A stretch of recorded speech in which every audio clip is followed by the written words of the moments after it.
Mbps, no? Tapos yung alignment natin, napakaganda ng alignment.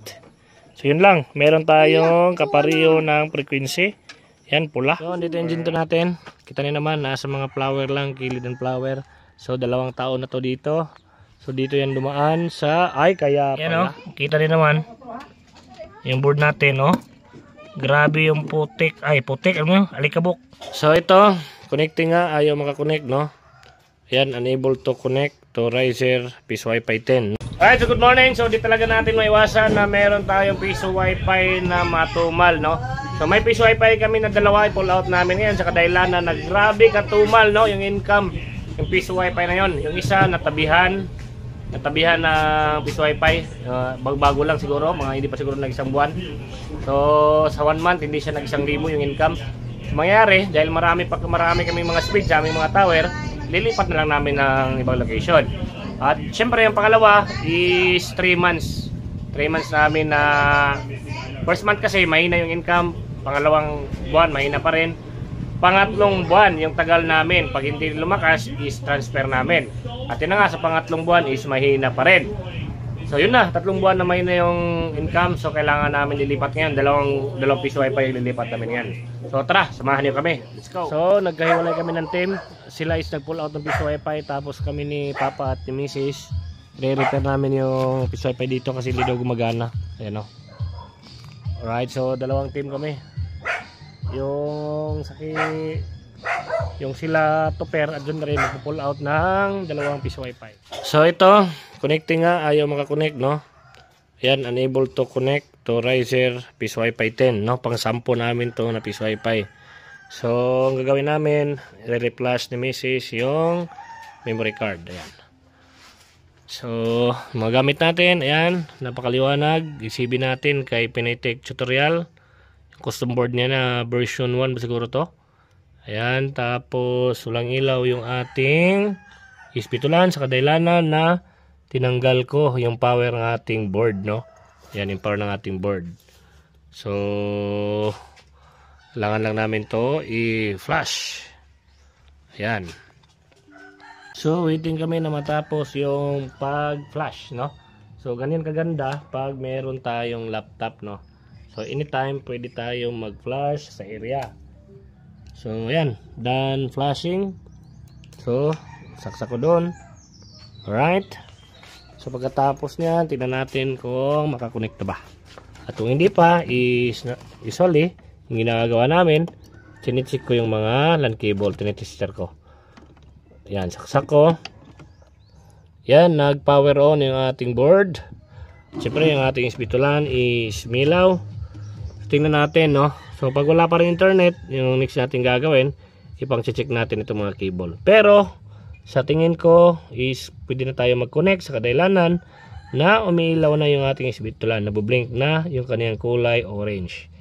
Ayan, di ba? So try natin siguro mga 1 minute, try natin na mag-connect. Yan, so parang naka-power cut naman yung ating tawag dito, yung ating lead frame light dito. Tingnan natin ngayon. Uy, sira sigurong pin slot dito. So hintay-hintay lang tayo ng konti. Tingnan natin. So hindi pa namamatay yung ating. Tingnan natin ha. So ayan, mag-attempt tayo na mag-connect. So malalaman natin yan ngayon. So wala pa. Yan, no data connection. So usually yung ginagawa ko, pumupunta ako sa Chrome, type ko yung 10.0.01. So sa ngayon hindi pa, di ba? Hintay lang tayo kasi kakasasaksak lang ng ating. Hop. Okay, ito na, lumabas na. May tumatawag, sinsya po, may tumatawag. Ayan, lumabas na yung insert coin. Yun, napakadali lang. So ngayon, try natin na hulugan. Kuha tayo ng barya dito. Yan. Tapos hulugan natin. Alright. Ay, hindi nag-credit. Cancel natin. So minsan kasi pag bagong andar, No? Yung pinaka first natin na insert coin is hindi siya mag-credit. Try natin sa pangalawa. Hindi pa rin. So, hindi pa rin. So, may problema yung ating... Sa tingin nyo, ano yung problema? Cancel mo may insert coin. Cancel. Tingnan natin kung mamamatay ba. O yun, naka-power cut. Okay naman yung ating coin slot. Kanina kasi hindi. Splitin mo. Bakit? Anong nangyayari? Splitin mo magulo.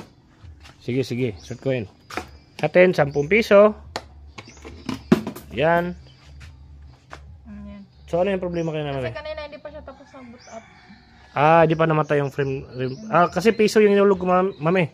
Try natin na piso. Baka may problema na yung coin slot sa piso. Sige. Piso, piso. Hulugan ko piso, ha. Ayan, piso. Okay na. Cancel mo, mami. Then, insert coin mo ulit. No internet. No internet. So, ngayon, yung problema is walang internet. So, hindi nababasa ng ating board yung ating internet mula sa ating Jinto. So, ang gagawin ko, itetest ko yung ating Jinto. Test ko yung cable kasi walang internet. Alright? So, na-test ko na siya. Okay naman yung reading ng cable gamit yung ating Habutis tester, no? Tester ng LAN cable. So, okay naman siya. So, ginawa ko, excuse me. So, from Jinto, yung LAN cable from Jinto, yung sa LAN, diba, papunta yun sa board. So, tinanggal ko muna yung sa board, dinirect ko sa IP. So, para yung IP, is nakadirect na siya sa receiver. So, ngayon, titingnan natin kung merong internet. Kung merong internet na marireceive yung ating IP. Pag walang internet na marireceive, so, ang problema is nasa baba, no? Yung sender natin sa baba.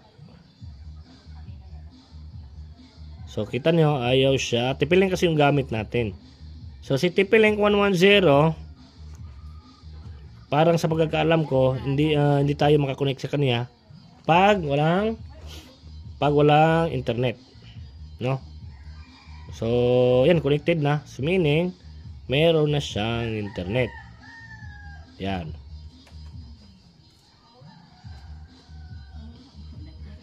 So, tayo na natin. Meron kasing notice kahapon na yung ating source ng internet is meron maintenance, no? So parang nagbi-maintenance sila kahapon, hindi ko lang alam kung okay na ngayon. So meron notification pero hindi pa maka-YouTube. So ang gagawin ko, maya titingnan ko yung ating Jinto kung maganda yung alignment. Kita niya meron notification. Nakaka-receive naman ng notification. No? May, di ba may notification? Pero wala pang internet, no? Try natin TikTok. Uy! May TikTok. May TikTok. Sino ang una mong hahanapin? Preload pala ito ng TikTok. Ayaw na mag-load. Yan, live. Yun. So, parang may internet na. Napakahina lang, no? So, siguro yung ating source ng internet is mahina, no? So, baka mamaya pagbaba ko, titingnan ko doon sa baba.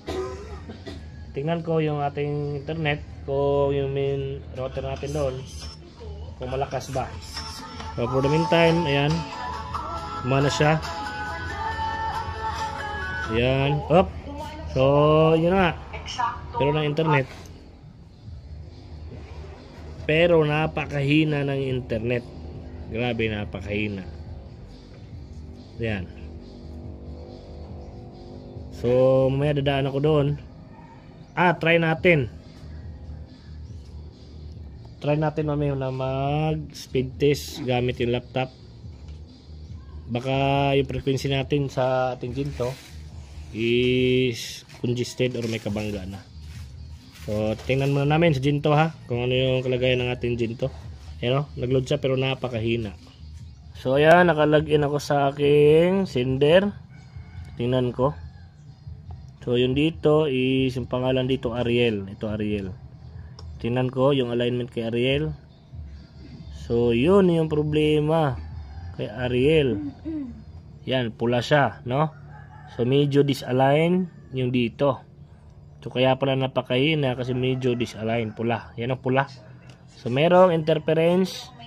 Check natin, baka may kabangga. Try natin yung iba sa bubong. Yung ibang wifi natin, yung alignment. 'Di ba? Napakaganda ng alignment niya. So okay naman. Then yung iba naman yung sa nalundan. Ayan, meron din isa. Hindi siya pula pero may kakunting disalignment, no? Hindi naman siya pula. Ayan, so 4 kilometer lang naman yung layo from Rocket Prism papuntang Ginto, 4 kilometer. So yun, kita ko yung problema. Yung gagawin lang namin, i-align namin yung aming receiver doon. Alright. So dito yung Ginto natin. Kita niyo naman, nasa mga flower lang, kilid ng flower. So 2 taon na to dito. So dito yan dumaan sa, ay kaya pala. Dito yan dumaan, ayun yung mga bahay doon. May kahoy ng tumubo. Kaya pala parang pula, no? Yan. So kita niyo naman dito.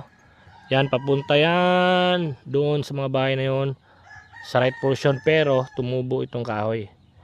So yan yung naging sagabal sa ating connection. Okay, nakita natin yung problema. So kasi walang tao dito sa bahay, so di natin yan kayang putulin. Kailangan natin yan sabihin sa kanila. Yan yung problema. Kita. Okay, dito kami sa target namin paglagyan. So ayan sila John Ray, oh. Doon na namin sila nakita sa baba sa proper barangay ng Atotes, no? So ayan yung mga pinull out. 2 Ginto yung pinull out, 2 piso wifi. So isang piso wifi dito namin nilalagay. So dito na rin kami kakain. At syempre dito makikita yung aming tower. Yan dito banda, ayan, no? Alright, dyan banda sa may nyug na yan, yung kulay blue. Yung kulay blue na bubong, kita niyo ba? Yan ay focus ko, ha. Kulay blue, halos di makita na basa andyan. Andyan yung aming tower sa kulay blue na yun na bubong. Ayan, so dito na kami kakain. Huwag na kasang? Ha? Dugay mo ka na tulogod? Muna ko kay kusog. Ha? Usaira? Ta, kubra. Muna yung makadaot ni mo, kubra. Ika kubra yun. Hey, umulan. Ano, umulan. So, nakisilong kami dito. Di namin alam kung bahay ito. Walang tao lang dito, walang tao. Nag-aayo kami kanina, walang tumasagot. So, to monitor namin, walang tao sa loob. Ulan ako, lakas ng ulan.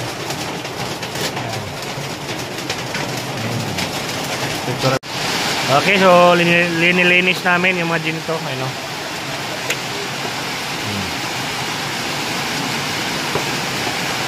So linisin natin para gumanda siya. Alright. Lakas ng ulan. Wala siya request nga. Dadak pondiri. Ano na ba?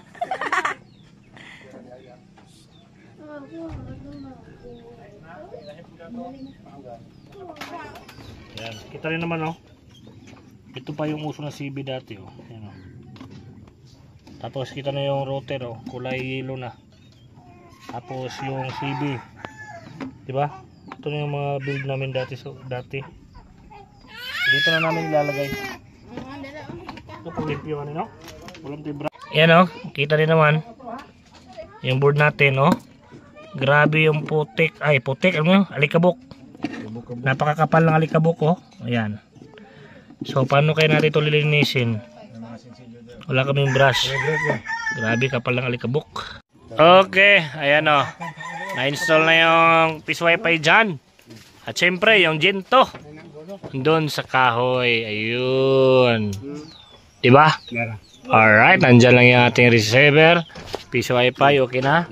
Yung IP, okay na rin. So, yung ating alignment, tingnan natin. Yung alignment natin. Ayan. Length potential, 92%.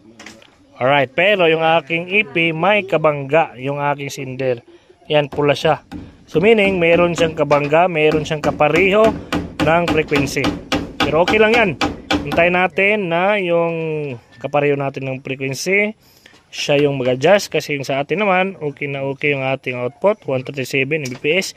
Yung ating throughput, Mbps, no? Tapos yung alignment natin, napakaganda ng alignment. So yun lang, meron tayong kapariho ng frequency. Yan, pula. Alright, goods to goods. Okay. Yan, kainan na. So meron kaming baon na kanin at saka pritong isda. At sila naman is merong naka-ready na manok sa amin. Yan o. Amay yung giya, tagamay ka. Ay, busy. Okay. Kakuyo pagkapare, kasugod yung kag-vlog. Yung mga vlog, mga lugar. Yan yung dalawa. Parang ano yung diadala nila? Parang maliit na lungon. Pero fish wifi yan. Tawag namin dyan, giant fish wifi. So pwedeng 2 buwan, 3 buwan na hindi mag-harvest. Kaya wag na doon na naman lagi kadala ng wifi lagi. Bugat. Okay, napakalaki giant fish wifi, oh. Mas malaki pa kay Mrs., di ba? Napakalaki ng aming fish wifi. Alright. Time check, alas 6 ng hapon. Tapos na ilagay yung fish wifi dito. So, ngayong araw parang 2 yung fish wifi na ma-install namin. Yan o. Alright, andyan sa loob. Ayan. So, yung IP, i-install dito sa gilid. Yun. Ito lang at patatapos na.